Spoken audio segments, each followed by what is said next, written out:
बाहर निकला। उसने देखा कि आग, राख और हिंदुस्तानी तलवारें हर कोने से उसके सिपाहियों की गर्दनें उड़ा रही थीं।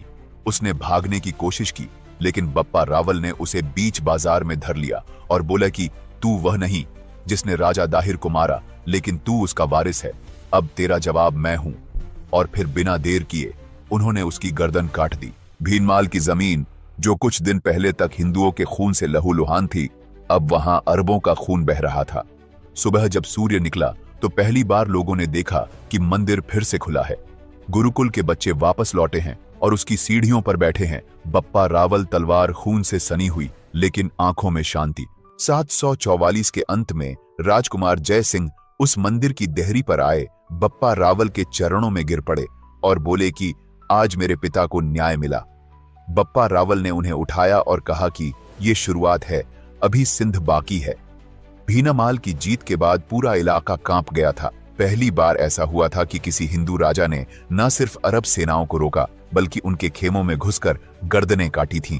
लेकिन बप्पा रावल ने खुद से कहा कि भीनमाल बस शुरुआत थी, अब वे इलाके साफ होंगे जहां ये सोच बची हुई है।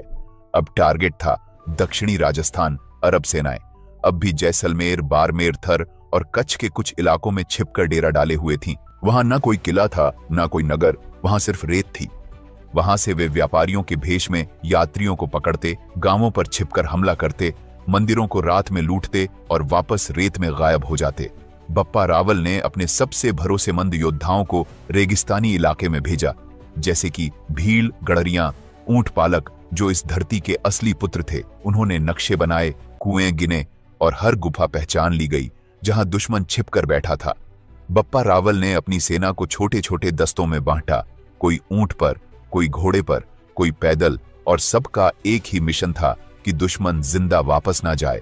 745 में रातों को धूल उड़ती थी और सुबह सिर्फ खून की बू आती थी। अरब सेनाएं समझ ही नहीं पाईं कि ये कौन है जो हर बार नई दिशा से हमला करता है और हर बार एक ही वार में सब खत्म कर देता है। बाड़मेर के पास एक दर्रा था जहां एक बड़ा अरब गिरोह छुपा हुआ था।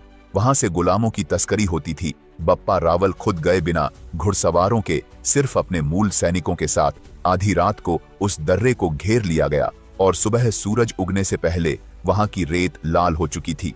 कई हिंदू स्त्रियां जो उन इलाकों में बंधक बनाई गई थीं, उन्हें छुड़ाया गया। कुछ इतनी टूटी हुई थीं कि रो भी नहीं पा रही थीं। अब सच्चे मायनों में प्रतिशोध शुरू हुआ था। अब बप्पा रावल सिर्फ दुश्मन को हरा नहीं रहे थे, बल्कि वह उनके ठिकानों को जला रहे थे, उनकी रणनीतियों को तोड़ रहे थे और उनके हर नक्शे को मिटा रहे थे जिनकी गुप्त जानकारी उन्हें जैत्रा भील जैसे योद्धा